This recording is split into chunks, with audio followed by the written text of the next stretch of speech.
Ya Bapak Ibu, mari kita buka Alkitab kita mulai dengan Yeremia, pasalnya yang ke-29 ayat yang ke-7. Yeremia, pasalnya yang ke-29, ayatnya yang ke-7. Ini ayat klasik saya kira. Mari kita baca sama-sama, 2, 2, 3. Usahakanlah kesejahteraan kota, kemana kamu aku buang, dan berdoalah untuk kota itu kepada Tuhan, sebab kesejahteraannya adalah kesejahteraanmu. Ya Bapak Ibu, tadi Bu Yani sudah bilang bahwa kita selama bulan Agustus ya akan bahas tema ini terkait dengan orang Kristen di dalam negara Pancasila, karena memang Bapak Ibu dan saya ada di dalam 17 Agustusan.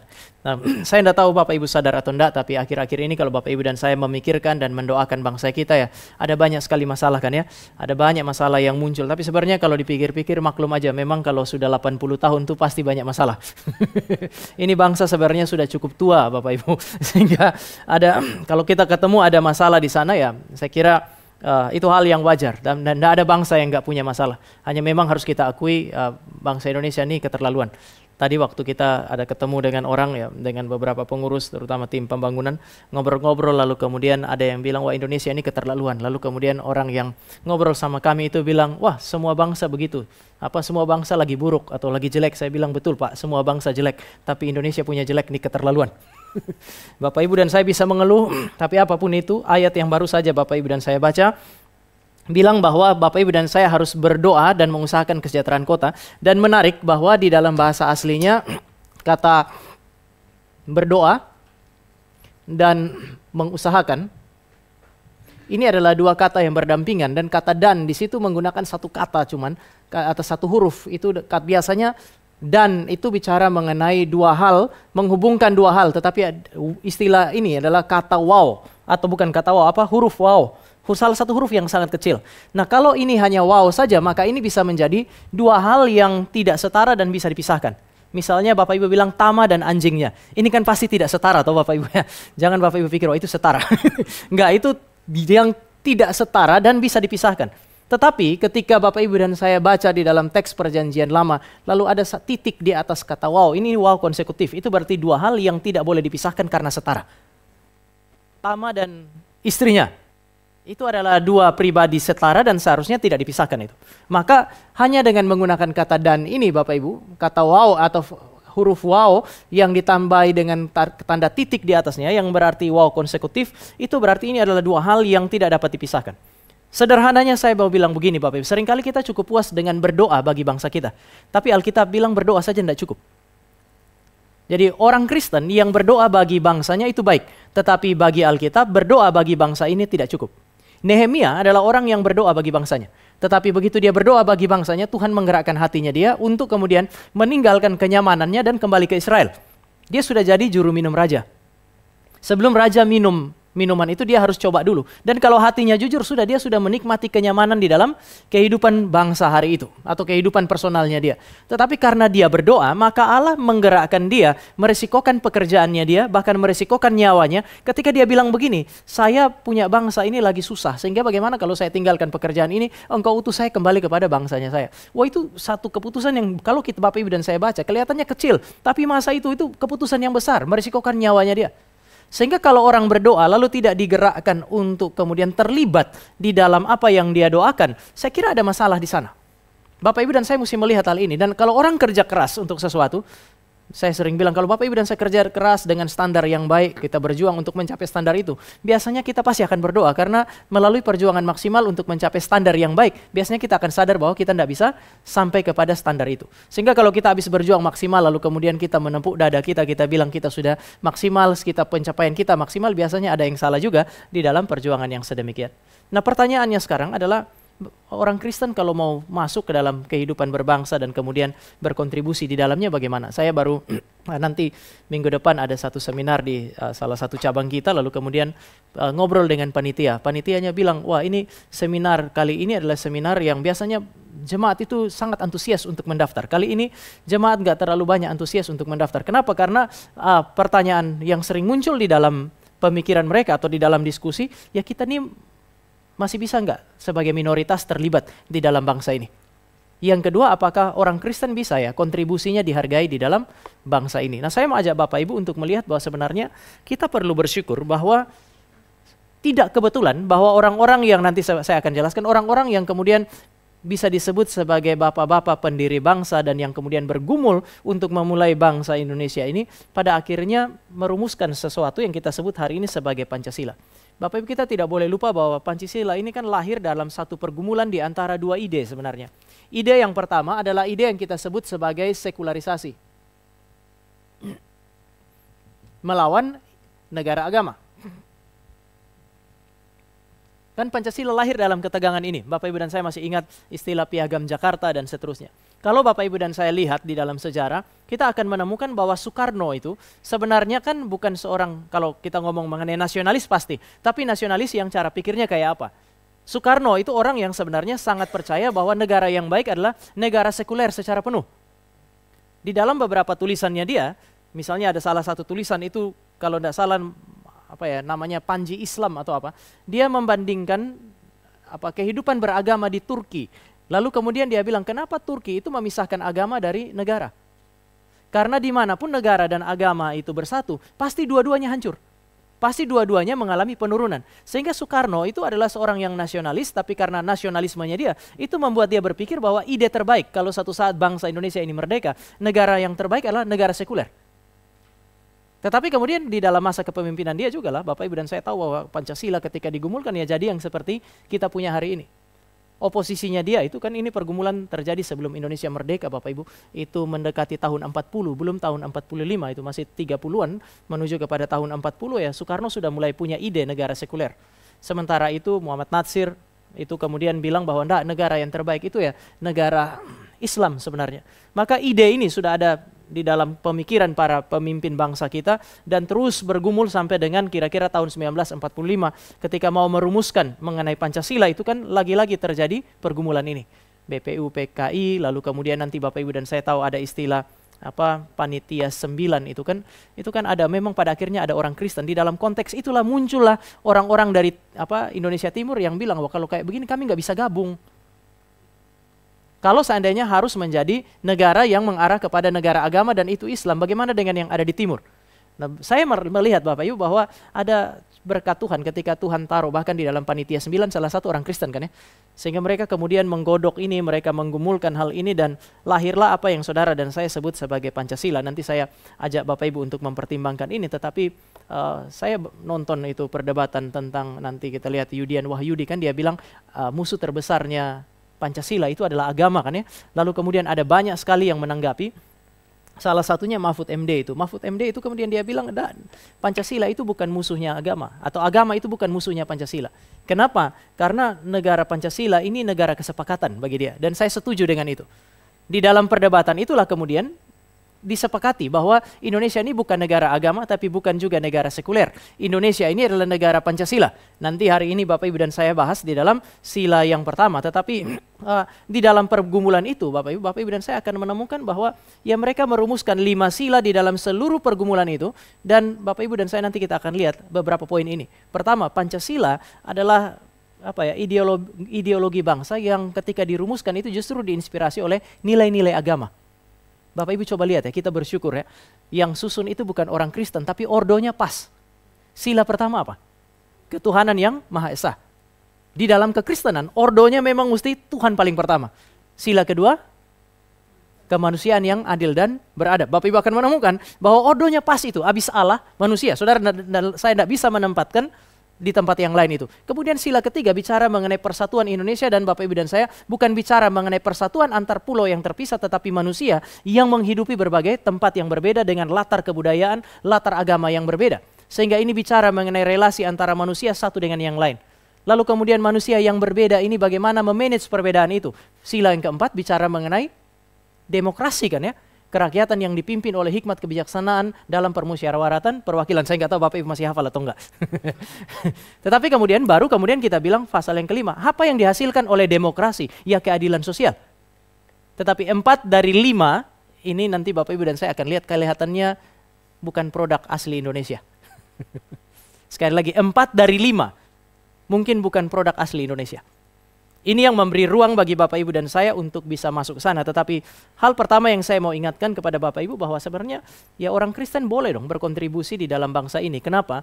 Karena Pancasila itu nilai-nilai yang ada di dalamnya itu justru diinspirasi oleh agama. Dia bukan musuhnya agama sebenarnya. Yang kedua, Pancasila kalau mau dijalankan dengan baik, dengan ada sila ketuhanan yang Maha Esa, itu berarti seharusnya negara ini melindungi semua agama. Negara ini melindungi semua penganut agama di dalam melaksanakan kewajiban-kewajiban agamanya. Ini bahkan tertulis di dalam butir-butir Pancasila itu. Kemudian ini juga mengandaikan bahwa agama ini meskipun dia bilang ketuhanan yang Maha Esa, dia tidak memberlakukan hukum yang tertentu. Nah, bagaimana hukum agama tertentu? Nah, bagaimana kita bisa memaknai hal ini? Saya mengajak Bapak Ibu untuk mulai dengan mengingat ini tadi. Yudian Wahyudi, seorang profesor, dan ini adalah seorang yang sebenarnya Islam yang taat beragama. Sehingga ketika saya agak sedikit terkejut ketika dia bilang bahwa musuh terbesar Pancasila adalah agama. Ketika dia bilang musuh terbesar Pancasila adalah agama, Bapak Ibu, ini kan bahaya sekali sebenarnya. Karena dia sementara memposisikan Indonesia dan negara Pancasila ini sebagai negara sekuler sebenarnya.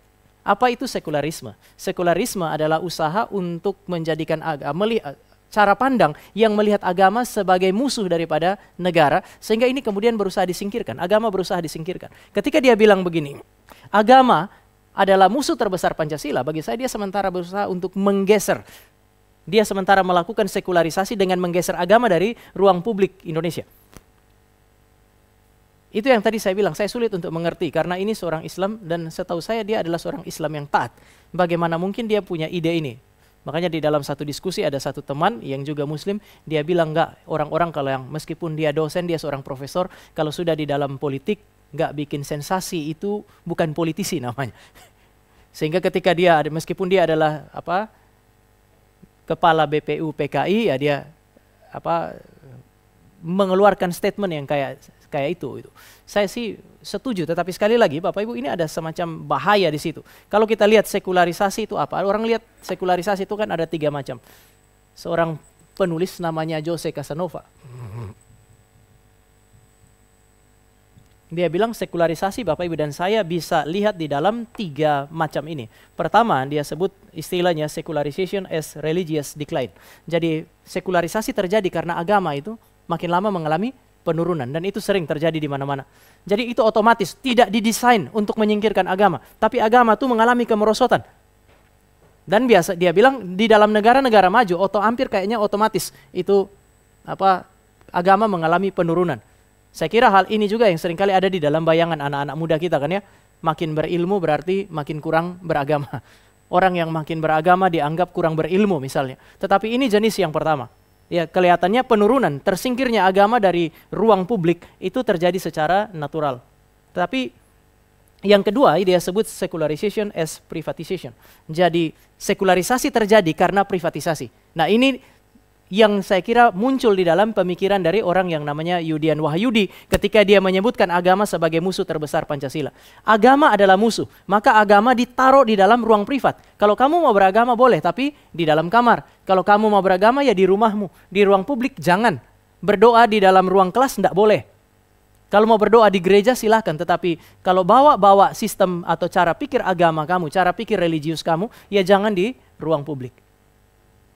Di titik ini saya kira nanti Bapak Ibu dan saya akan lihat ya, ini justru nggak cocok di dalam kehidupan berbangsa dan bernegara kita. Kenapa? Karena ya kalau Bapak Ibu dan saya lihat Pancasila itu memberi ruang bagi semua agama. Tetapi ketika Yudian Wahyudi bilang agama adalah musuh terbesar Pancasila, tadi saya bilang ada di sini. Tapi juga Bapak Ibu dan saya mesti sadar bahwa sebenarnya kan mungkin latar belakangnya ini kan ya. Selama beberapa tahun terakhir selalu muncul orang-orang yang bisa disebut sebagai ekstremis. Orang-orang yang kemudian selalu mengatakan berusaha untuk menjadikan negara ini sebagai negara dengan yang diatur dengan hukum agama yang tertentu. Di Depok itu pernah ada satu masa dan saat ini saya kira masih diperjuangkan, cuman ada yang lawan aja. Depok itu sempat diwacanakan menjadi kota religius. Jadi Bapak Ibu, kalau saya datang dari Depok ke sini, wah saya sangat religius. Cuman kan istilah religius ini mesti diatur dengan terma agama tertentu. Lalu kemudian mungkin akan diatur pakaiannya dan seterusnya. Nanti Bapak Ibu dan saya juga akan menemukan sebenarnya apakah ini hanya kecenderungan pada Muslim saja, kan tidak. Di Manokwari pernah diusahakan muncul yang namanya Perda Kota Injil. Artinya orang Kristen juga punya ekstrim-ekstrim sendiri. Saya sangat percaya semua agama tuh punya semacam ekstrim-ekstrim tertentu lah. Tetapi Bapak Ibu dan saya bisa lihat kira-kira 15 tahun terakhir itu agama tuh menjadi satu semacam sesuatu yang sangat seksi, ada di dalam ruang publik Indonesia, di dalam ruang politik. Ini terus dipolitisasi untuk mendapatkan kekuasaan. Lalu kemudian orang-orang dengan cara beragama yang tidak benar itu berusaha mengembalikan Indonesia katakanlah kepada Piagam Jakarta. Kita bergumul dengan ini selama belasan tahun terakhir. Sehingga kalau dia bilang begini, agama adalah musuh terbesar Pancasila, saya kira istilah kecenderungan ini muncul gara-gara masalah ini. Dan ini memang ada di dalam kehidupan berbangsa dan bernegara. Saya tidak tahu, kita di gereja ini kan kurang terpapar dengan Kementerian Agama punya program sekarang, sudah berapa tahun terakhir itu ada istilah moderasi beragama. Bapak Ibu, saya tidak tahu apakah cukup sering dengar itu. Moderasi beragama, bukan memoderasi agamanya, tetapi cara beragama kita, itu yang berusaha dimoderasi. Kenapa? Karena memang pemimpin-pemimpin bangsa kita hari ini menyadari bahwa ada orang yang berusaha untuk mengarahkan ini. Mungkin kita bilang, mereka sedikit, tapi pengaruhnya gede loh. Waktu mereka kumpul di Monas, hari ini ketika kata Monas disebutkan, Bapak Ibu ingat apa? Iya, kita sudah tidak lagi ingat bahwa itu adalah satu tempat di mana nasionalisme itu dulu diperjuangkan. Jadi setiap tempat itu punya pemaknaan dan setiap zaman kadang-kadang pemaknaan itu berubah. Monas yang adalah simbol daripada nasionalisme sekarang berubah loh. Sehingga ketika orang sebut kata Monas yang Bapak Ibu dan saya punya asosiasi dalam pikiran, otomatis itu membawa kita kepada sejarah yang bukan yang panjang tetapi beberapa waktu yang lalu. Itu kan berarti Bapak Ibu dan saya sementara ada di dalam satu masa di mana orang-orang yang ada di dalam konteks ini, fundamentalisme agama yang mau mengatur negara Indonesia ini dengan satu hukum agama, itulah yang kemudian membangkitkan kecenderungan yang lahir dari atau muncul dari kalimatnya Yudian Wahyudi tadi. Nah sekarang saya mau ajak Bapak Ibu untuk melihat bahwa sebenarnya ya dua-dua ini sebenarnya tidak cocok dengan spiritnya kita. Pancasila mulai dengan sila yang pertama, dia bilang ketuhanan yang Maha Esa. Pendeta Ben itu waktu dia memberi penjelasan mengenai hal ini dan saya tertarik karena dia bilang bersyukur itu sila pertama itu pakai kata ketuhanan. Ini kata sifat kan ya?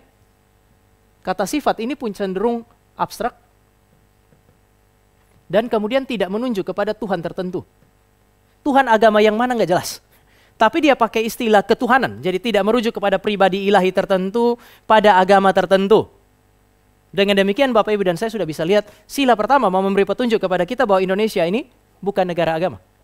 Dengan demikian tidak ada satu orang atau satu kelompok yang boleh mengatur negara ini dengan hukum agamanya dia.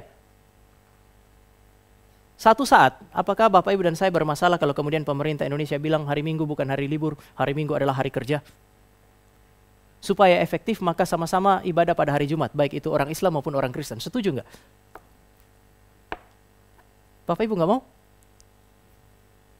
Kenapa nggak mau? Bukan hari Sabat. Kalau Bapak Ibu betul-betul mau Sabat, Sabtu dong.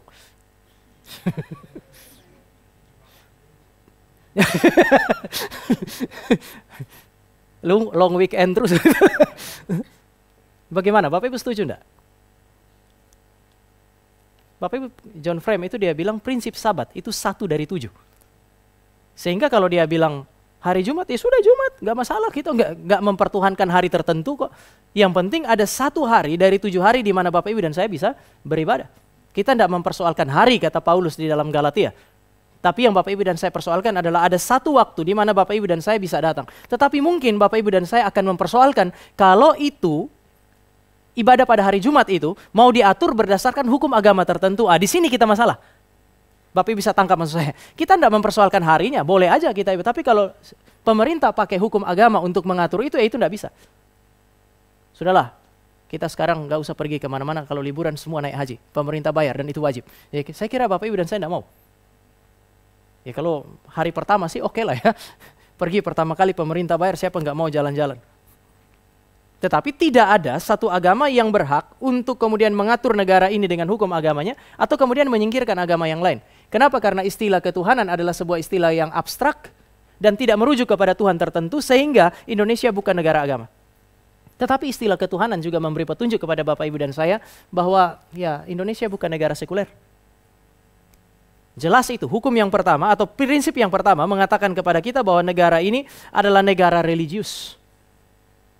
Dia bukan negara agama, tapi dia negara yang beragama.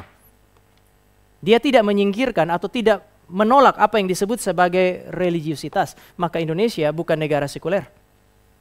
Kalau Indonesia adalah negara yang religius, berarti harusnya Bapak, Ibu, dan saya bersyukur karena Indonesia harusnya, saya pakai istilah itu, menerima eksistensi semua agama. Bahkan agama suku, Bapak, Ibu, harusnya Indonesia terima. Dibanding kekristenan, ada yang lebih menderita, itu agama-agama suku, agama-agama asli di dalam daerah-daerah tertentu. Tahun 2000 berapa tuh, saya tulis salah satu artikel terkait Marapu, itu advokasi terhadap agama suku yang ada di Sumba.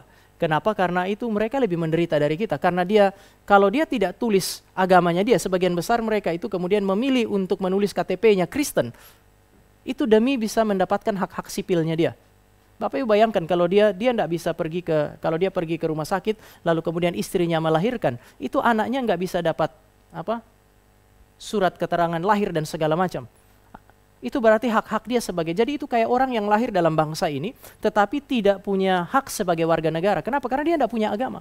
Maka mereka pilih untuk kemudian memilih agama Kristen. Kenapa? Karena terlalu menarik. Oh enggak, karena agama Kristen masih bisa mengakomodir agama lamanya dia. Orang Kristen masih makan babi. Adatnya dia kan semua pakai babi. Itu kemudian kalau di dalam salah satu tulisan saya bilang ya kekristenan di Sumba itu Kristen, tapi spiritualitasnya Marapu. Sehingga mau tidak mau Bapak, Ibu, dan saya mesti kemudian memberikan advokasi kepada mereka. Mereka punya hak.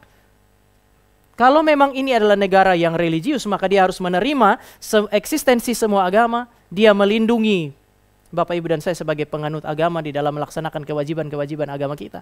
Harusnya penginjilan itu sesuatu yang tidak boleh dilarang di dalam negara ini. Itu mirip kayak orang Muslim dakwah. Bahkan orang Kristen kalau khotbah KKR dengan Islam kalau dakwah, kadang-kadang Abdul Somad itu lebih parah dari kita. Dia boleh maki-maki dari atas mimbar, orang Kristen tidak boleh. Kita penginjilan asal begini, Bapak, Ibu, kadang-kadang orang pakai istilah kristenisasi. Bagi saya penginjilan bukan kristenisasi. Tetapi pada akhirnya banyak orang punya konsep bahwa penginjilan adalah kristenisasi karena orang Kristen sendiri kan bikin rusak penginjilan. Ada bencana Bapak, Ibu, dan saya bawa mie itu menjadi alat untuk memerangkap orang seolah-olah setelah dia terima mie dari kita, dia tidak boleh menolak Injil yang Bapak, Ibu, dan saya terima. Maka kalau Bapak, Ibu pergi di Jawa Tengah kan ada istilah Kristen super mie. Dia menjadi Kristen karena ada satu bencana tertentu, orang Kristen datang bawa makanan, lalu kemudian dikondisikan seolah-olah kamu tidak boleh menolak saya ketika saya memberitakan Injil. Kan bagi saya ini juga tidak ada etika pemberitaan Injil yang sedemikian.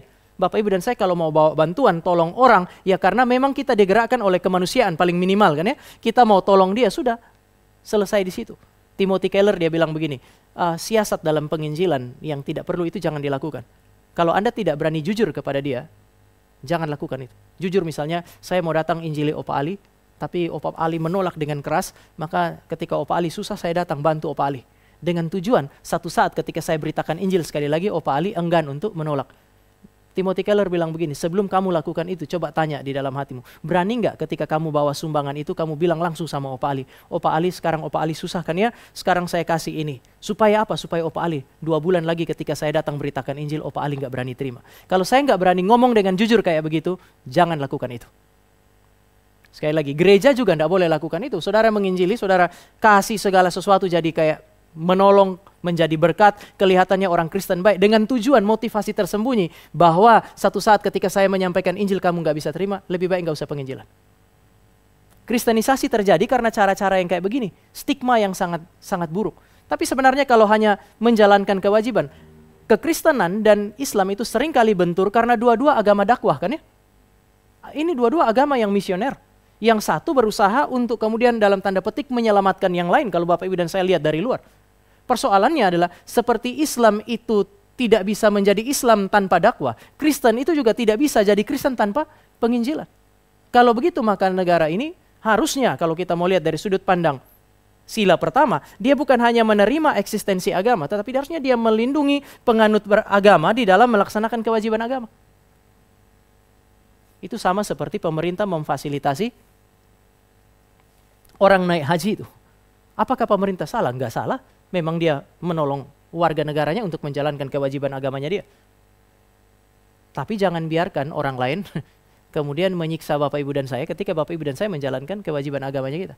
Yudian Wahyudi itu orang baik menurut saya.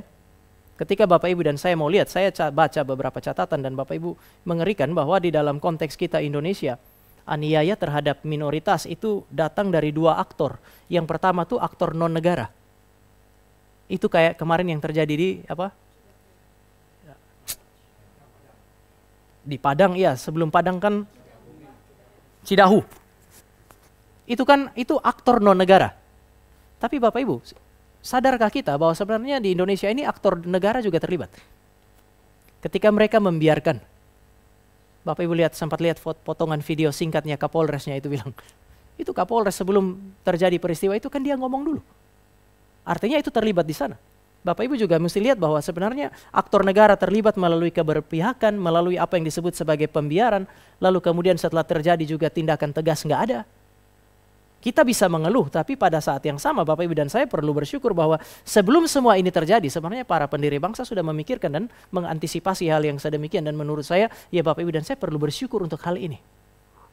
Sekali lagi Bapak Ibu dan saya perlu bersyukur untuk hal ini. Ketuhanan yang Maha Esa itu juga berarti bahwa harusnya negara itu mendorong peran kita, sumbangsi kita dengan latar belakang agama yang berbeda. Seharusnya dia tidak melarang kita, meskipun ada yang bilang ya kemarin waktu diskusi dengan panitia juga, panitia kan di cabang kita itu mereka mempersoalkan masalah mayoritas dan minoritas. Lalu mereka bilang, nanti Pak tolong ngomong mengenai mayoritas dan minoritas. Saya bilang saya tidak bisa ngomong itu. Pertama karena saya tidak percaya, sebab secara jumlah ya ada mayoritas dan minoritas. Tetapi hak-haknya kita itu tidak ditentukan oleh kita mayoritas atau minoritas. Memangnya kenapa kalau saya mayoritas? Kita itu kan, kenapa kalau kita minoritas? Kita punya kontribusi bagi bangsa ini tidak ditentukan karena kita mayoritas atau minoritas. Seharusnya sila pertama ketuhanan yang Maha Esa ini karena tidak merujuk kepada Tuhan yang tertentu, maka bangsa ini terbuka kepada sebuah agama, terbuka kepada semua warga negara dari latar belakang agama apapun. Untuk apa? Untuk berkontribusi. Bahkan Bapak Ibu, ketuhanan yang Maha Esa karena tidak merujuk kepada Tuhan yang tertentu, ide yang religius pun boleh masuk dalam ruang publik sebenarnya. Itu kenapa Bapak Ibu dan saya tidak perlu terlalu sinis ketika ada bank yang namanya bank syariah. Kenapa kita mesti tersinggung dengan itu? Ide religius selama masih bisa bermanfaat bagi manusia secara keseluruhan, ya nggak ada masalah. Kalau Bapak Ibu satu kali ada lihat, bank yang sekarang bunganya kecil, tapi yang bank syariah kayaknya gede. Asal Bapak Ibu tahu bahwa itu Bapak Ibu punya uang tidak diputar untuk masalah yang untuk hal-hal yang tidak benar, ya tidak ada masalah menurut saya. Bapak Ibu sebelum bank syariah disahkan itu kan ada yang namanya paper akademik. Memberi penjelasan bahwa ini bukan hanya untuk orang Islam saja, ini juga sesuatu yang berguna untuk semua orang. Ada penjelasan itu, ada yang namanya rasionalisasi dan seterusnya. Artinya ide religius yang kemudian bisa berguna bagi semua agama, boleh dong dibawa ke ruang publik. Nanti kan didiskusikan di situ, diperdebatkan di situ, diterima atau tidak. Ketika Bapak Ibu dan saya lihat ada bank syariah, satu sisi mungkin kadang-kadang kita pikir kenapa ya nggak ada orang Kristen berjuang untuk yang sedemikian. Tapi di sisi yang lain Bapak Ibu dan saya bersyukur bahwa itu salah satu petunjuk bahwa sila pertama itu tergenapi di situ. Ide-ide religius boleh masuk di dalam ruang publik itu. Kenapa? Tadi saya bilang dari sudut sejarah ya, Pancasila ini terbentuk melalui kesepakatan. Ada semacam kesepakatan di sini. Negara kita ini kan negara kesepakatan. Pendeta Ben saya baca tulisannya dia tulis 2 buku. Salah satu bukunya itu mencatat mengenai seorang Belanda namanya Van der Kroft. Dia bilang begini, 4 dari 5 prinsip, yaitu prinsip kemanusiaan, nasionalisme, demokrasi, keadilan sosial, adalah konsep dan istilah di Barat. Sekali lagi, jadi dari 5 sila itu 4 prinsip, kemanusiaan, nasionalisme, demokrasi, dan keadilan sosial, itu adalah konsep dan istilah Barat. Kenapa ada di Indonesia? Karena Pancasila dirumuskan oleh warga Indonesia berpendidikan Barat. Sehingga kalau orang ada yang bilang, kekristenan sama sekali tidak ada kontribusi, Bapak Ibu bisa tanya, orang-orang yang merumuskan itu mereka sekolah di mana? Bahkan Van der Kroft yang merupakan orang yang mengerti sekali pemikirannya Abraham Kuyper, dia mencurigai bahwa ada pengaruh Abraham Kuyper di dalam konteks perjuangan kita pada masa itu. Entah orang mau mengakui atau mau tidak mengakui, tetapi sekali lagi ide religius adalah sesuatu yang sangat sah gitu. Indonesia adalah negara kesepakatan. Dimulai dari perdebatan antara nasionalis Islam, orang Islam yang nasionalis dan orang Islam yang lain. Saya tidak bilang mereka tidak nasionalis, tapi mereka punya keinginan untuk kemudian mendirikan negara ini dan menjadikan negara ini sebagai negara Islam. Di tengah-tengah perdebatan antara dua itu, mampir sejumlah orang dari tempat yang lain yang bilang kami ini bukan Islam, tolong pertimbangkan kami. Ada semacam keluasan hati kan ya? Bagi saya ada keluasan hati di situ. Dan keluasan hati yang sedemikian saya percaya itu datang dari Tuhan. Bapak Ibu, Esau itu, waktu dia berjumpa dengan Yakub, entah apa yang ada dalam pikirannya dia, tapi dia bawa 400 orang. Pada zaman itu 400 itu jumlah yang sangat besar. Abraham mengalahkan raja-raja yang menaklukkan Sodom pada masa itu dengan orang berapa banyak? Waktu Abraham perang, 375. Ini pasukan yang besar pada masa itu. Kemudian Esau datang dengan jumlah 400 orang. Itu adalah kekuatan cukup besar untuk menghancurkan Yakub dan semua kelompok yang dia bawa. Yakub itu hanya bisa bertahan kalau Tuhan beranugerah melembutkan hati Esau. Bapak Ibu, saya percaya bahwa pada masa-masa di mana para pendiri bangsa ini bergumul, Bapak Ibu dan saya sebagai umat Kristen yang ada di Indonesia sudah ada di dalam pikiran Tuhan. Dia membiarkan orang-orang yang tadinya berpikir mengenai bangsa ini harusnya menjalankan syariat Islam misalnya, Tuhan taruh kelembutan hati dalam hati mereka di tengah-tengah perjuangan mereka, lalu terjadi perdebatan antara Islam yang nasionalis dengan mereka, ditambah kehadiran sejumlah orang Kristen yang mengatakan kami di timur itu nggak bisa join kalau seandainya modelnya kayak begini. Dan mereka memikirkan itu. Kesulitan untuk memperjuangkan bangsa ini pada masa itu. Saya percaya Tuhan bekerja di sana. Sehingga Pancasila sekali lagi menjadi sebuah ideologi yang melindungi semua agama, semua umat beragama. Pancasila itu tidak memberlakukan hukum agama yang tertentu. Ya, ini menjadi sebuah ucapan syukur bagi Bapak Ibu dan saya. Hukum publik, hukum di dalam negara ini tidak boleh kan ya diatur pakai ideologi agama tertentu. Bahwa kemudian ada ide religius itu dibawa, karena ini negara kesepakatan maka kita punya DPR. Orang Kristen kan kalau jadi politisi, Bapak Ibu punya anak, jangan juga berdoa semua menjadi pendeta. Nanti saya punya saingan terlalu banyak. Bapak Ibu doakan juga mereka menjadi politisi, asal mereka punya kapasitas, mereka masuk ke sana. Ide-ide religius yang mereka pelajari itu gunanya kan, gereja secara intensional dan unintensional mendidik jemaatnya dia. Satu saat kalau mereka menjadi politisi dengan ide-ide yang ditanamkan di dalam gereja, pemikiran yang paling religius pun dia bisa bawa ke dalam pemerintahan lalu kemudian didiskusikan di situ. Kemarin waktu di dalam konteks konferensi yang ada di saat itu, saya ajak peserta itu untuk memikirkan satu hal ini. Orang Indonesia kan boleh dong bawa orang Kristen. Kalau ada ide yang betul-betul religius, hasil daripada telaah dia terhadap kitab suci, harusnya boleh dibawa ke dalam ke ruang publik gitu, tanpa harus dipaksakan. Dia melewati satu proses. Ada satu orang penulis, itu Habermas pakai istilah universalisasi. Universalisasi itu melewati proses ini, rasionalisasi. Saya tidak menawarkan ini karena ini Kristen. Lalu karena saya adalah gubernur di Kupang misalnya, saya paksakan itu semua orang harus ikut. Kenapa? Karena saya orang Kristen, saya di daerah mayoritas Kristen. Tidak itu. Yang kita perlu lakukan adalah argumentasi rasional. Kenapa ini harus diterapkan? Ini kan bisa didiskusikan gitu. Lalu kemudian yang kedua baru Bapak Ibu dan saya masuk kepada yang disebut sebagai universalisasi. Universalisasi berarti Bapak Ibu dan saya harus cukup rela ketika prinsip yang Bapak Ibu dan saya tawarkan kepada semua orang akhirnya lama-kelamaan identitas Kristen itu justru terlepas dari situ. Kadang-kadang yang membuat orang Kristen punya ide-ide yang baik sulit untuk kemudian diterima itu karena Bapak Ibu dan saya kurang rela. Atribut-atribut Kristen itu terlepas dari situ. Sehingga ketika Bapak Ibu dan saya bawa satu prinsip, lalu kemudian itu jadi berkat, kemudian kita bilang kepada semua orang, nah ini karena Kristen, coba kalau kamu pakai prinsip agamamu, ini negara hancur. Ya kita yang bikin hancur kan ya. Tapi sebenarnya, ide-ide religius, ide-ide yang bersifat religius datang dari pembelajaran Bapak Ibu dan saya, telaah Bapak Ibu dan saya terhadap kitab suci itu boleh sesuatu yang masuk dan boleh dibawa ke dalam ruang publik. Semua agama di dalam konteks kita di Indonesia kan setara posisinya. Ada masa di mana Bapak Ibu dan saya bisa lihat bahwa, ya ini Pak Tong berkali-kali ulangi ya, kita sudah minoritas berusaha untuk disingkirkan. Pemikiran-pemikiran Kristen itu hilang dari ruang publik. Kenapa? Karena kita adalah, pertama kita sudah minoritas, yang kedua kita tidak membawa diri untuk terlibat berkontribusi, yang ketiga ketika kita berkontribusi, kita tidak berkontribusi dengan cara pikir yang Kristen. Sehingga orang merasa bahwa kekristenan itu adalah entitas yang boleh ada, boleh nggak ada di dalam bangsa ini. Sebenarnya kita tidak perlu malu mengatakan bahwa kita orang Kristen, ada prinsip ini, prinsip dari kekristenan, dan ini baik untuk kamu selama Bapak Ibu dan saya bisa mengargumentasikannya. Masih ingat majalah Times itu pernah mengatakan bahwa di antara 10 pemikiran besar yang pernah mempengaruhi dunia, salah satunya khas Kristen, namanya Neo-Calvinisme. Bapak Ibu dan saya ada di dalam garis itu kan. Pilar-pilar demokrasi modern, kebebasan beragama, itu datang dari satu prinsip yang dihasilkan oleh Calvin di dalam Institutio. Dia bilang, prinsip itu adalah kebebasan hati nurani. Ketika hati nurani berjumpa dengan Tuhan, tidak ada orang yang bisa melarangnya, termasuk raja. Nggak bisa. Dengan demikian Bapak Ibu dan saya harusnya punya semacam, ya paling nggak sebelum Bapak Ibu dan saya memulai ada semacam keberanian, saya Kristen. Nggak ada yang bisa larang kita.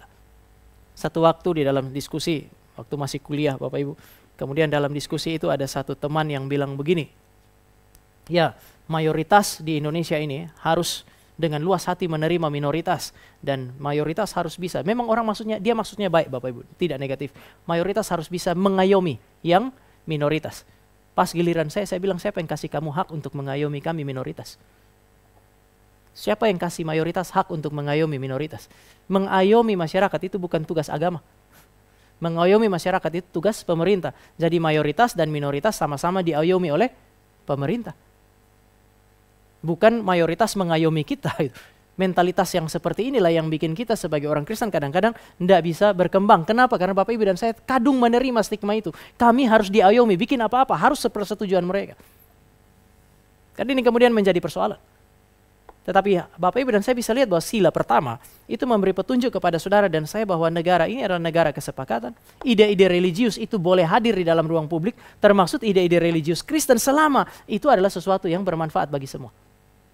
Makanya saya pernah di tempat ini saya bilang kalau ada politisi, dia bilang kalau Bapak Ibu pilih saya akan memperjuangkan hak-hak gereja. Jangan pilih dia. Jangan. Dia hanya berjuang untuk orang Kristen nanti. Inilah yang akan menghasilkan perpecahan. Tapi kalau dia bilang saya akan berjuang untuk semua tanpa melawan prinsip-prinsip Kristen, Bapak Ibu mesti pilih dia. Kenapa? Karena ini dia berarti dia memikirkan semua, tetapi latar pemikiran dia sebagai orang Kristen tidak bisa dia tinggalkan. Salah satu masalah dengan Profesor Yudian Wahyudi waktu dia mengandaikan pemikiran yang sekuler adalah kan dia berpikir bahwa seolah-olah agama itu bisa disingkirkan dari ruang publik. Itu sesuatu yang tidak mungkin. Tidak mungkin. Bapak Ibu pergi kemana-mana, Bapak Ibu punya agama itu selalu dibawa-bawa. Apalagi kita yang dari kecil sudah diajarkan tentang agama. Kemanapun Bapak Ibu pergi pasti dibawa. Tadi saya kutip ini, Jose Casanova. Dia bilang di dalam sejarah semua usaha untuk melakukan sekularisasi, kalau itu dengan cara menyingkirkan agama dari ruang publik, biasanya justru berakhir dengan kegagalan. Dia bilang lihat sekarang, itu agama punya semangat keberagamaan itu justru bangkit di mana-mana. Jadi agama tidak bisa disingkirkan begitu saja. Di dalam bahasa Calvin ini semen religius. Ada semacam benih agama yang ada di dalam diri semua orang sehingga ini tidak bisa dibunuh. Selama manusia masih ada, benih agama akan terus ada. Sehingga saya tidak percaya bahwa ada konteks di mana saudara dan saya itu bisa berhenti menjadi umat beragama termasuk di dalam ruang kerjanya Bapak Ibu. Yang kedua Bapak Ibu, sila pertama, tadi saya bilang menganut agama, melindungi agama dan penganut beragama.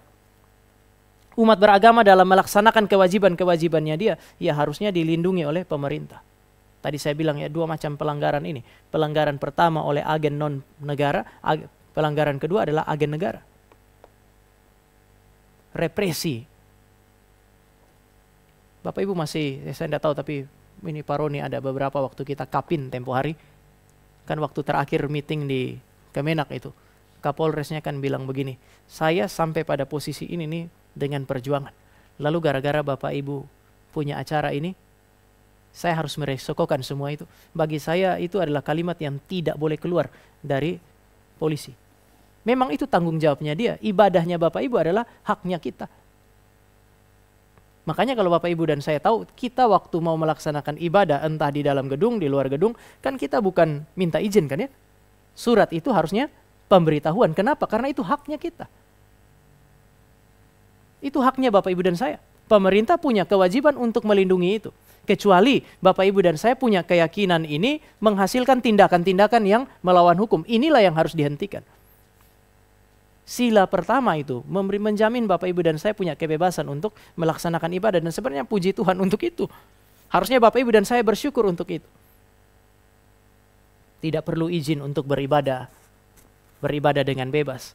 Memang di mana-mana hukum itu dibikin ideal Bapak Ibu. Bahwa kenyataannya ada jarak antara yang ideal dengan dengan kenyataan itu satu hal. Ketuhanan yang Maha Esa itu juga berarti negara Bapak Ibu. Bukan hanya menjamin Bapak Ibu dan saya punya hak untuk melaksanakan apa yang disebut sebagai kewajiban agama kita. Tapi negara tidak berhak mencampuri urusan doktrinal agama tertentu. Bapak Ibu masih ingat peristiwanya HKBP?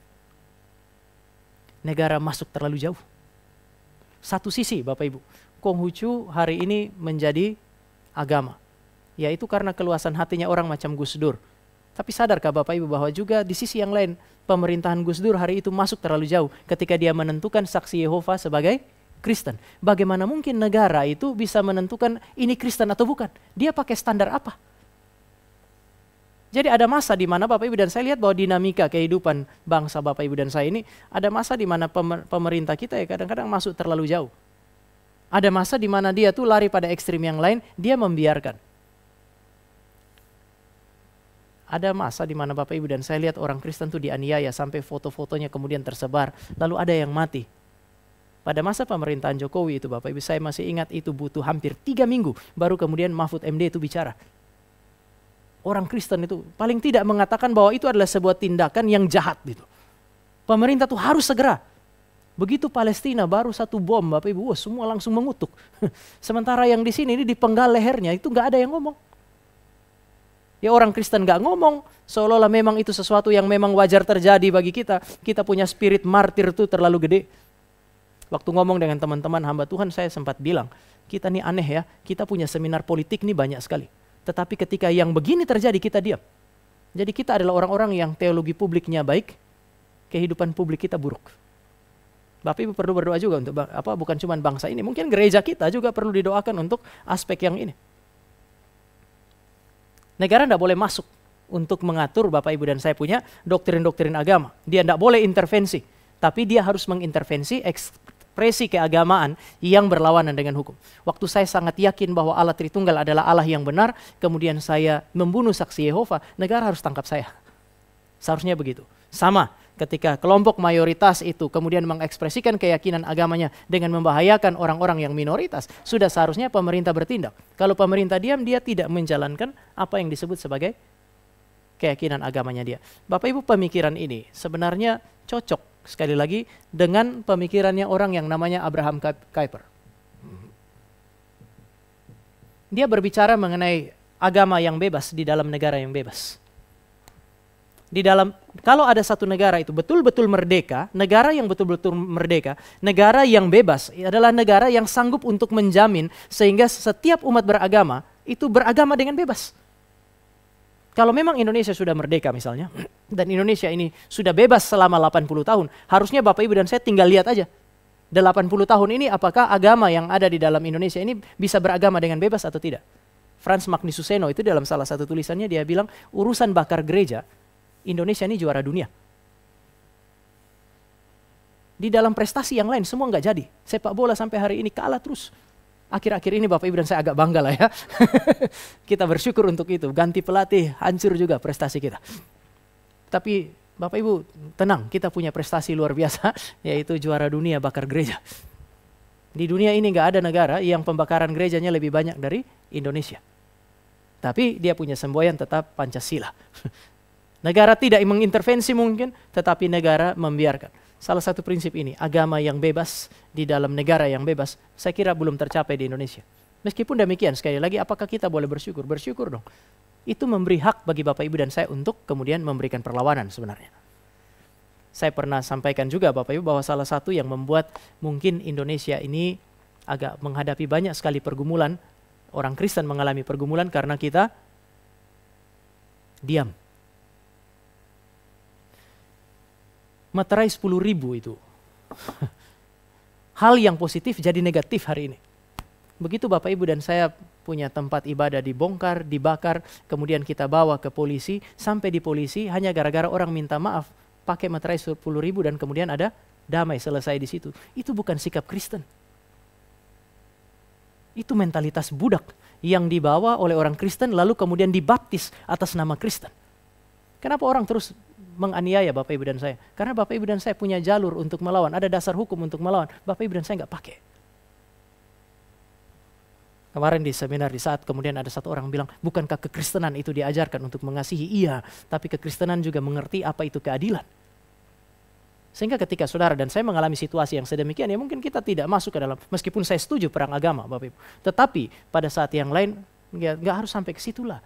Bapak Ibu dan saya paling tidak, Bapak Ibu dan saya masih bisa punya pemerintah yang harusnya menjamin kita punya kebebasan.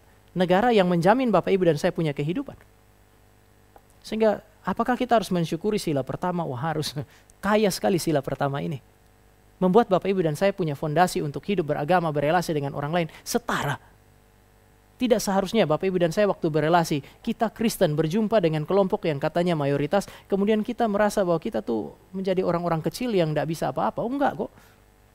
Meskipun jumlah kita boleh sedikit, tapi di hadapan hukum, di hadapan negara ini kita sama. Karena apa? Karena Pancasila, sila yang pertama itu tidak merujuk kepada Tuhan mereka, juga tidak merujuk kepada Tuhannya kita. Sila pertama Pancasila menjamin Bapak Ibu dan saya punya kebebasan untuk meyakini doktrin tertentu, mempercayai Tuhan yang tertentu. Kenapa? Karena pemerintah tidak datang dan mengintervensi ajaran agama. Abraham Kuyper bicara mengenai prinsip yang berikut, dia pakai istilah sphere sovereignty. Setiap wilayah itu punya kedaulatan sendiri-sendiri. Gereja punya kedaulatannya, pemerintah tidak boleh atur doktrin. Tetapi negara ini juga punya kedaulatannya sendiri. Gereja sebenarnya tidak boleh mengatur politik. Itu sebab dia akan menolak modelnya pemerintahan di Vatikan, gereja menguasai politik. Dia tolak itu. Tetapi dia juga menolak negara agama di mana satu agama itu kemudian menjadi negara agama di dalam negara, semua orang diatur dengan hukum agama itu. Ya dia tolak juga. Dia bilang yang di tengah lah. Kita nggak atur negara, tapi negara juga nggak atur kita. Negara memberi ruang bagi saudara dan saya untuk menjalankan kewajiban agama kita.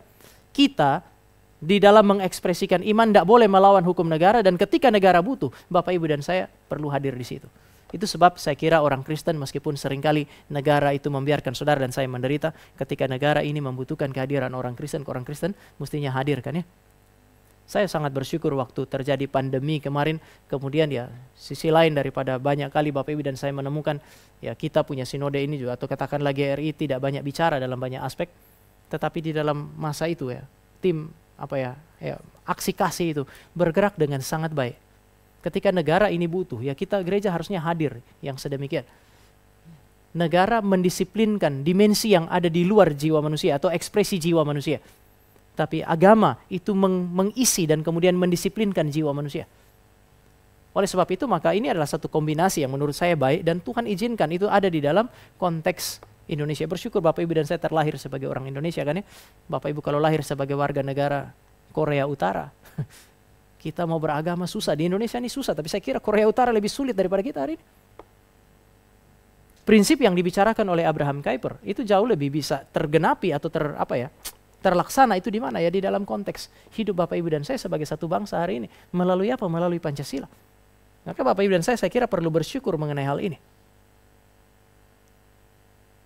Sampai di sini apakah ada hal yang mau didiskusikan Bapak Ibu?